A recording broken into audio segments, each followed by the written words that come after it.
he, she, it, they, them, I. Do you ever think about the word I? Do I ever think about the word I? The other day, I was sitting in my room thinking about 8 billion other eyes in the world. And I thought to myself, how did the first Homo sapien use its throat muscles to say the word I? Who was the first Homo sapien to point to its surrounding and then point to I?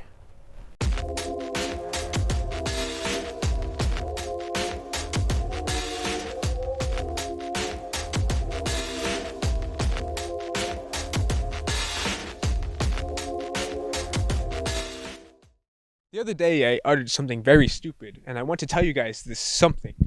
I was in my room thinking about all my problems, and before I had actually got into my room, my problems seemed insignificant, but now seemed life or death.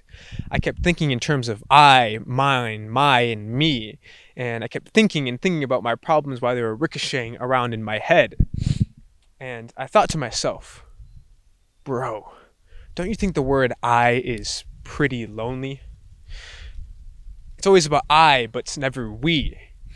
We should give I another I, maybe some friends. And don't things sound more pleasant with we? Like, I was listening to music, but we can turn it to we. We were listening to music.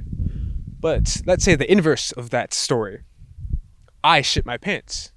We can turn it to we shit my pants, but would the other participant still be willing to play the I game? He would be like, no bro, you shit your pants. We're not in this shit together. But can we live in a world without I?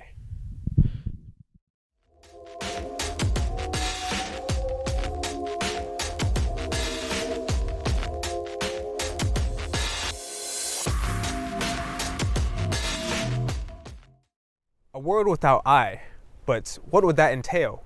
Would that mean a world without possessions? A world without people to call things on their own? How realistic is that? Really, truly, how realistic is that? To me, that sounds like only dreams, because everyone has things to call their own, including me. Now let's look at it from a communication aspect. How would I warn a fellow caveman that there's a lion impending and about to eat us and turn us to flesh and bones? I could say, I see that lion over there, but that includes the word I. Do you see that lion over there? That includes the word you. I could point to that lion, but that also entails that we are using I and you with our own eyeballs.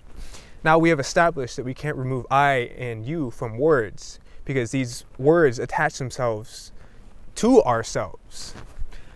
But how would we remove ourselves from the equation?